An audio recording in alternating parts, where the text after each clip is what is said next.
know Ian around Avoca Beach. It comes as no surprise at all that he's seeing a patient in front of the surf club this morning. You cut your toe on a board the other day and it got infected. Yeah. Have a look at it there. Saving Bill a trip to the surgery. It was pretty painful there for a while. Yeah. Oh yeah, that's looking heaps better. Yeah, it's really good. That's great news. So I'll be able to get in the water. Yes. Bill's toe treated, Ian's off for his morning surf. You can do anything.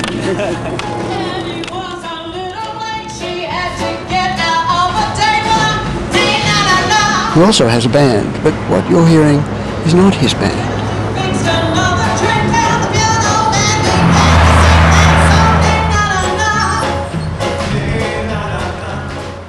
Did you notice that he's riding an electric bike? He tried mine and didn't hesitate. Now he uses it to do all his house calls. Hello there. We got you out of bed, did we? Yeah. Yes. Oh, well, they're actually starting to go down. Down, yeah, they are going down, yeah. Yes. Do you think the bike might suit you? Well, I had a bike, but Yeah. Do you think? back home in England, like, you know. How do down. you feel about getting having to go on my bike a little bit later on? No, I'll get a bike. You get a bike? Yeah. But that sort of exercise, Yeah. bike riding is wonderful exercise. Oh, yeah. Because it's non-weight bearing, so it Yeah. doesn't strain the joints. You know he's got an electric bike though. I know, yeah, Yes. that's oh, he's a lazy son, so I know that.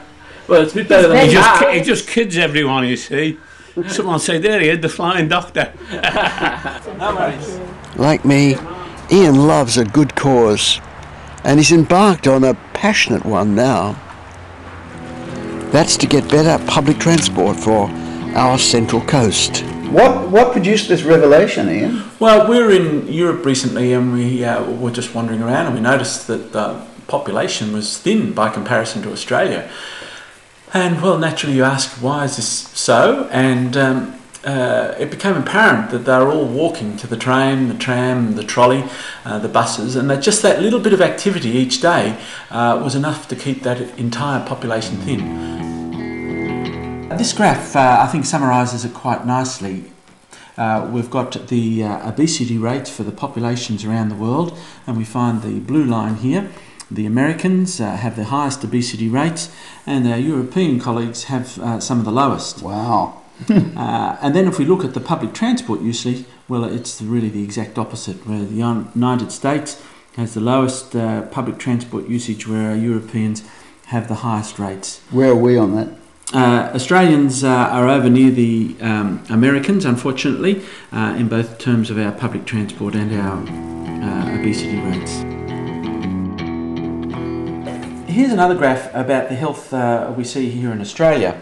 And this shows very nicely that as our weight increases, then we develop many of these lifestyle illnesses. First of all, blood pressure, and then we find ourselves doing blood tests and, oh, lo and behold, you've got cholesterol as well. A bit further on, oh, your sugar's elevated. We better give you some diabetes tablets. A bit further on, oh, your joints are aching. Let's give you some arthritis tablets. And then finally, not surprisingly, with all these illnesses and all these tablets, people end up depressed. And then I give you an antidepressant as well. And if we can just get people to lose perhaps 4 or 5 kilos and take them the other side of this line, then many of these illnesses and the need for medications disappear. That little?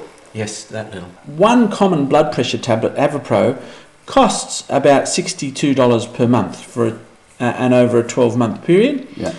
Most of our patients are on 5 tablets, so that comes to around about $3,720 per year. If we just take half the over 65s on the Central Coast and we're able to halve their obesity rates, that one step alone would save the government $96 million per year. So what have you got in mind to deal with this situation?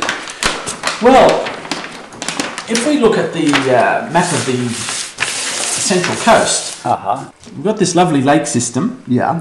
And around it we have this arterial road that is... Which exists. Yes, and what we're proposing is that we run buses around this route in both directions, going every 10 to 15 minutes, the Gosford Orbital system, and the people would know that they could go onto that main arterial road and there would be a bus there for them. So people would come in from all the little outlying... Well, we have also the villages on the periphery, Right. such as Terrigal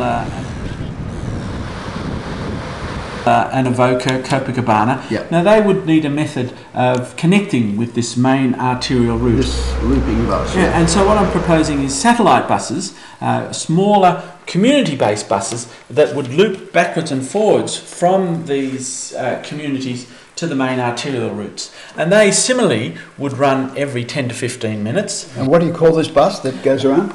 Well, the bus that goes around the Brisbane Water, that's the Orbital Bus, and these smaller buses are our satellites, all very space age. You're thinking there are already buses, but you're thinking the frequency of the bus and the reliability of it is what is going to get people out of their cars, is it? Well, that's right. The people I talk to say, well, there's no point in taking a bus. They come only every couple of hours. I haven't got the time to wait 2 hours for a bus. What about cost? The Brisbane Water Orbital would cost about $3.2 million a year to provide a bus service every 10 to 15 minutes. Is that a free bus? That's a free bus at the moment. The 33 community satellite buses would cost about $3.3 million per year to run. Now, is that a lot? I have no idea whether that's a lot for public transport or not. No, that's really a pitiful amount of money to provide everybody on the Central Coast with a free bus that runs past or very close to their door every 10 to 15 minutes. You're making a huge assumption, aren't you, that just having this transport and people using will actually reduce their obesity and get them off those pills?